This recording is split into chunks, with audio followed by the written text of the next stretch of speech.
Well, you list here in one of your articles where you make reference to these rating systems, the bottom 10 countries for doing business in the world: Chad, Haiti, Central African Republic, Congo, Democratic Republic, South Sudan, Libya, Yemen, Venezuela, there's a lovely example, Eritrea, and Somalia.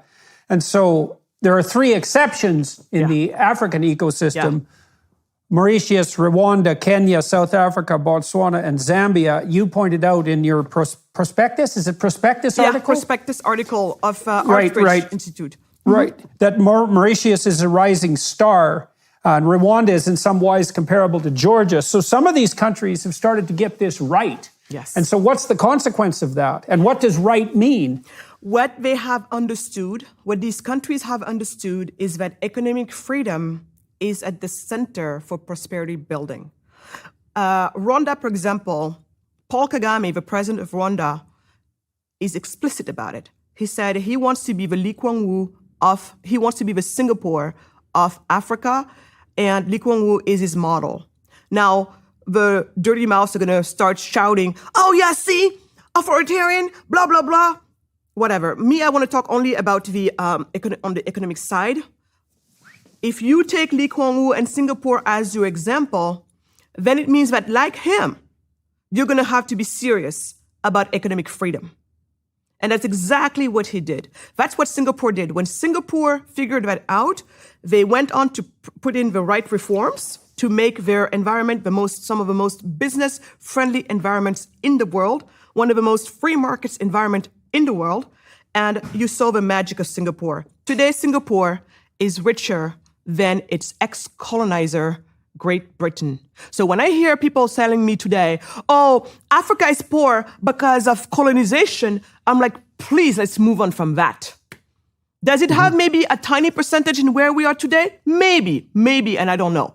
But I know it's not the cause. Because if it were, many countless countries have been colonized before. And by the way, colonizing one another is humanity's history. It just happened that maybe Africa has been one of the last, colonized region in the world. So in our psyche, it is there, and it acts like nothing happened before to others. But flash news, it's the history of the world. We've been capturing each other back and forth, all of that. So anyway, but the truth is, Singapore, richer than Great Britain today. And then Hong Kong happened. And then because Hong Kong happened, China even today happened. Because China's like, wait a minute, what went on over there?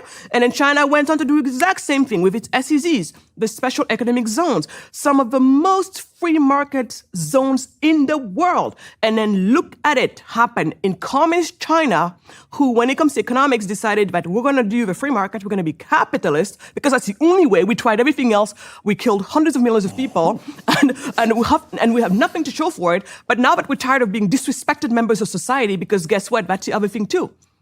You want to be respected in this world? You're going to have to be among the prosperous ones for other reasons. Would it be nice, G, that we respect people just because? Absolutely.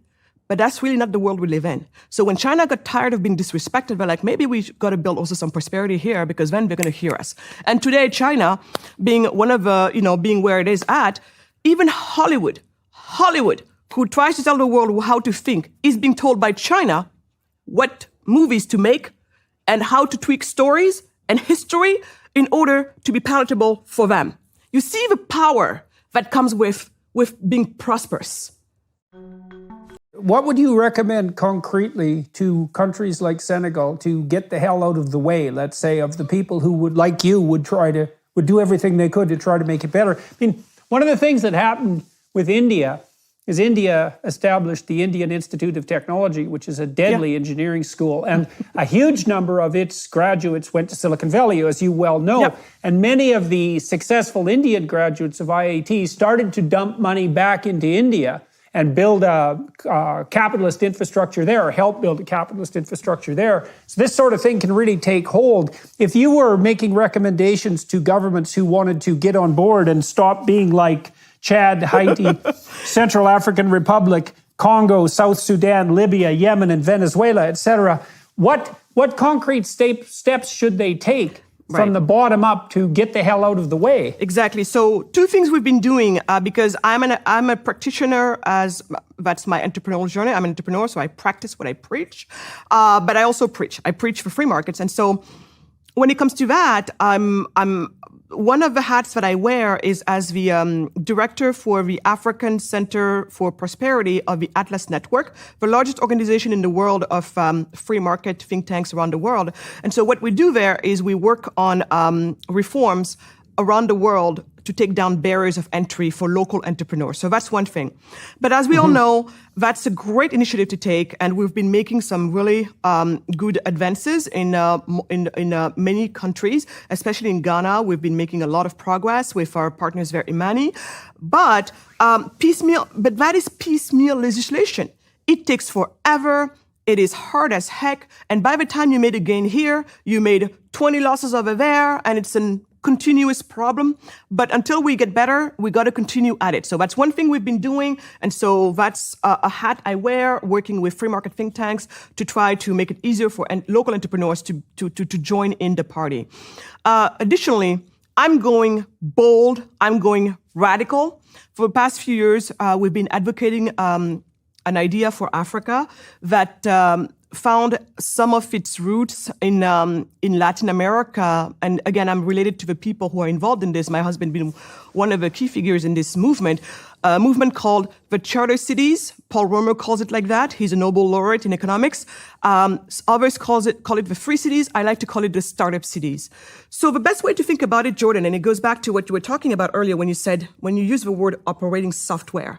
Most of the most of the low-income nations, so meaning back in the days, the way we used to call it is poor nations, they have regulations for poverty. They're basically regulated for poverty, meaning the set of law, poverty. It only calls poverty. And so what some of these folks have thought about, looking at the Dubai example, Dubai just recently entered the top 10 of international financial centers of the world. And what Dubai did at some point is think about it and be like, on this bare, plot of sand that's technically worth nothing right now as is, this 110 acres of land, sand everywhere. They're like, well, maybe Sharia law is not the best for business. We got to think about better set of laws for business. We're talking only about business, not family law, not anything else but business. And they decided there's got to be something better. And so they looked around, and that's actually when, to take one of the terms you used earlier, they're starting to realize, common law is actually a better way for business, specifically British common law. So at that point, and I'm oversimplifying here because otherwise we can totally geek out on it. Remember, this is like one of my latest things that I've been involved in, but latest, it's been the past 10 years, and I'm going to share with you a win. So Dubai is like, we have to adopt British, common law, primarily British common law. We're going to hire retired British common law judges to come and educate the law here, train our own people.